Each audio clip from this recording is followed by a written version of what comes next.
ng China sa naturang direksyon.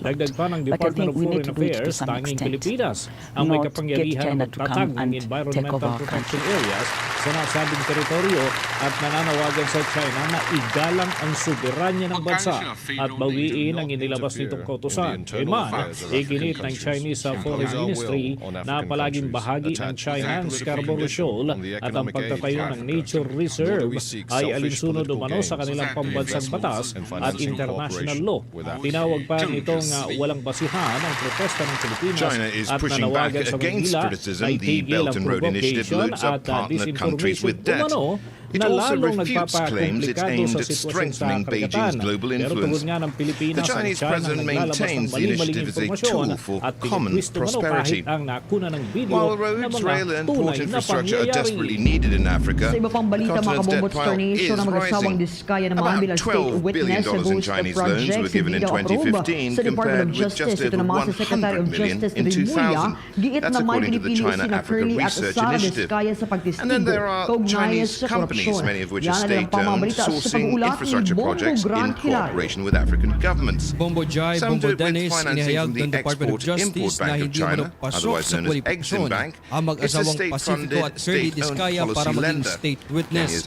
SGR Ayon between mismo kay Mombasa Justice and Secretary Nairobi was Jesus Crispin 90% Boying funded Remulla, by such a may loan. mga kondisyon pang dapat I don't sundin ng think mga the diskaya quantity of para cargo, mapagbigyan ang construction kanilang cost is the kahilingan. cost of the Isaan loan, niya sa mahalagang and in addition to maikonsidera the cost of ang running the train restitution one way o ang and the other. pagbabalik at It is not pagsasauli possible ng for mga the pera SGR to mula pay sa for mga itself. nakuhang I mean, kontrata the people at mga cannot pay back the proyekto loan. Obviously we ng have to. pamahalaan. And the only way we are going Git to pa do ni that is Justice actually Secretary having to Remulla, suck taxes ang from other kontrobersyal sectors at and use that manumalyang to flood control service these loans. projects ay siyang A ibang further level ng $1.5 korupsyong billion for the next stage maituturing. of the line is Narito ang largely ating pakinggan funded by a si loan Secretary from Exim Jesus Bank. Crispin An Boying extension Remulla, to Kisumu Secretary will cost ng $3.8 Department billion, of Justice. and Kenya is now asking China for half of that as a grant instead of a loan.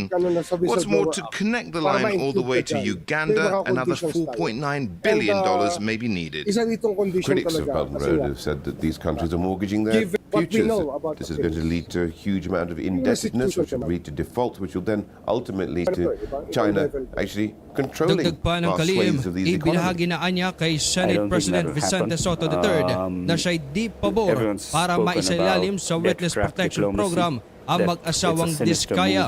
Naniniwala kasi si Justice Secretary Boying Remulla na kulang at hindi buo umano ang mga inilalantad na impormasyon na mga ito sa kanilang pagtestigo. Kanyang suspecha na selective at may pinipili lamang ang mag-asawang diskaya sa pagsiwalat ng mga nalalaman patungkol sa issue ng flood control projects.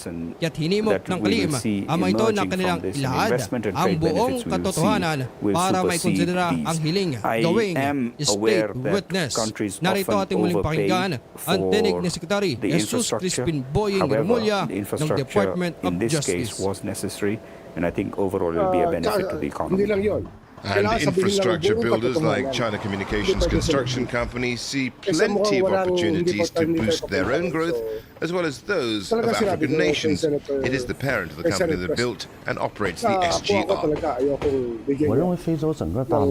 I think the whole African continent has opportunity for development. There's a large young workforce, but economic growth is slow, so there are few good job opportunities. Right now, I think they're like China back in sinabi the naman ng kalim 1970s. na bukas ang Department of Justice para sa ebaluasyon pati ng iba pang mga lalantad na testigo na nais mapaisalalim sa Witness Protection Program. Susuriin niya itong mabuti ng kaguran sa pagkukonsidera ng mga whistleblowers ugnay sa mga ghost projects ng pamahalaan. Kabilang narito, maging si Bryce Hernandez, dating Assistant District Engineer sa Bulacan at iba pang mga nais investigo kontra mga tiwaling opisyal at individual. Uli natin pakinggan si Secretary Jesus Crispin Boying Remulla, alihim ng kaguran ng katarungan. I think this is a big debate going on, whether this Chinese debt is serviceable or not, and the issue around whether it's becoming too heavy in indebtedness, and therefore ultimately it'll end up in Chinese hands and they will own the country. I think what is important here is to note that there should be no government guarantees for the infrastructure that's being put up. Secretary Jesus This Crispin should be Boying done on a Remulla private sector ng basis where they come in, Department of run it, Justice. operate it and finance Live it, and mula dito ultimately sa transfer Department it of at a price. Justice. So Ito that they get si a good Bombo return Grant as a Hilario, commercial and this enterprise. is Bombo Radio Philippines, the #1 and most trusted source of news and information Basta Radyo, citizen right now is carrying Bombo. a very big burden. Labing 3 in terms minuto na of makalipas taxes. ang alas 12 ng Because we tanghali want at to tunguhin pay for the natin sa loans mga that we're sandaling taking. ito ang And kahabaan it's ng interesting that Epifanio you're de still los taking Santos in more. o yung tinatawag nating EDSA, no? With Dahil a wait-and-see nagpapatuloy situation. itong mga Because kilos also, protesta ng ilang unfortunately, we grupo have issues of na corruption in the country, kahapon which meron really din have mga diverted kabombo some of at these resources inaasahan from what they were meant tuloy-tuloy to pa be. ito hanggang sa Or mga we darating are po na seeing araw. something that was Kunin natin supposed ang to be linya a really ng big Star FM enterprise Manila. or really big project. We hoping, but it Yes, comes Bombo out to Dennis, be a bit nagsagawa substandard than ng what we kilos expected. protesta Regarding ang the ilang Stargate Railway, obviously progresibong there are many grupo things that are actually tulad na lamang ng have kabataan, been party answered, list, including panday sining some of the at contracts that have kalayaan been entered kontra into. korupsyon dito The sa payments, harap of course, mismo the ng payment EDSA plan and everything monument is sa quite Quezon clear, City. but the real cost and whether the costing of individual pieces of Panagutin ang equipment mga and individual kurakot at construction ang mga sites and how sangkot sa mga all anomalyang adds up flood is control something that's still being projects questioned. I ang think sigaw it's not ng as ilang transparent mga as would be rallyista na preferable nagsimulang for a maglakad piece of mula sa infrastructure that is EDSA close to Shrine 5% patungong of EDSA gross domestic Monument. product. Malakas The real rin question nilang is, isinigaw are those na loans itigil na used ang in the burukatang right manner kapitalismo for the o ang right paulit-ulit projects na that will paggawa ng generate the negosyo right type sa of revenues for the kabananghayan ng African mga country? politiko. Again, Ayon it pa comes sa back kanila, to dapat the na need for the mag-appoint ng African mga taong countries may dangal to at develop their own ilabas ng mga perspectives senador at kongresista holistically, ang not project by kanilang project, salin para on sa transparency sa mga what infrastructure they nauugnay need, sa flood for control what projects, projects sa what iba't is the ibang best way parte to ng finance these, Pilipinas. and then to engage with Kaugnay different nito, partners, pakinggan po whether it's the natin ang naging Chinese, whether panayam it's the ng World Star Bank, FM Manila kay on how Kabataan to go Party about List building these Representative projects. Rene Co at ACT Teachers Party List Antonio Tino. Patuloy nating panawagan sa pamahalaan ay matakot kayo. Andito ang pwersa ng kabataan, ng mga mamamayang Pilipino na hindi tinatanggap na patuloy lang ang pangungurakot ng aming kinabukasan na patuloy lang nanakawin ang dapat na serbisyong nakakuha natin pero instead ay dinidiretso sa flood control projects na ghost project naman o kusang pangit para makapitpak sila ng pinakamalaki sa atin. I think it's very profitable for the Chinese farms that are involved in actually this. They're going to make very handsome profits from this, no doubt. But I say, I mean, the ethics of it notwithstanding, but I would say, well, they negotiated the best deal they could get. And so, as Kenyan taxpayers, we should be actually asking tougher questions of our own administrators and our own governors. How could you, in broad daylight, make a deal such as this? Kenyan companies also want to make handsome profits, but some sectors are frustrated. We export quite a lot of our products, agriculture products, to the European market. But the Chinese market is really untapped. There are some protocols we're supposed to sign as a government of Kenya so that it can support our growers to take the products there, but it has not done that. Manufacturing capacity is not fulfilled because we are not fully competitive yet, At yan, and we napakinggan do po need natin ang government tinig ni intervention Kabataan to Party List urgently address our Representative Rene competitiveness. Co at ni Secondly, ACT Teachers Party List the Antonio Tino. Sa ngayon, Bombo Dennis ay maayos na preferential ang trade daloy ng agreements trapiko also dito. with Kumbaga, China. binuksan na yung daanan At the same time, both sa may harap manufacturers mismo ng and EDSA Kenya's Monument leaders see the increasing sa numbers of Quezon Chinese City. firms At as a kanina nga din, positive. ang kagandahan We doon, welcome the pagkatapos ng Chinese programa na manufacturers to sinusulan the ng manufacturing mga fold. progresibong grupo kaninang Manufacturing alas is 8 part of the Big Four doon agenda mismo driven sa by EDSA the Shrine government, Ortigas Avenue, papunta and dito sa we EDSA really Monument need as dito sa much Quezon City. investment, Ay tumulong naman both sila local sa direct investment as well as foreign direct investment, to onshore into Kenya and create a very strong manufacturing hub. President Uhuru Kenyatta's Big Four agenda aims at boosting manufacturing to 15% of GDP from around about 9% by 2022. Agriculture, health and home construction are the other industries targeted for growth. Just the extent of manufacturing that we see is creating DJ Kimi, nais naming malaman direly kung ilang mga jobs grupo across yung the continent, and you're seeing it inaasahan in pa. increasing Meron pa numbers. bang afternoon The innovation edition that we ng are seeing kanilang the mga Chinese kilos bring to protesta? Africa, sometimes seemingly alam ko quite magkakaibang simple, grupo ito, but DJ where Kimi. they recognize Africa to be a key market, Yes, Bombo they are Dennis, innovating kanina for sa our mga markets. naging panayam natin, tulad na lamang BIPCO's kay chairman Kabataan says Party local List companies can Rene Co, grab opportunities inaasahan if African leaders pull together. ERI is seen by many as being a one-way street. You want it to be a two-way street. So you want access to the Chinese market. You think you will get that? So I think this is where we must look at Africa becoming more productive, more producing goods that add more value to our products and really become emerging. And that's the great hope. Will it happen?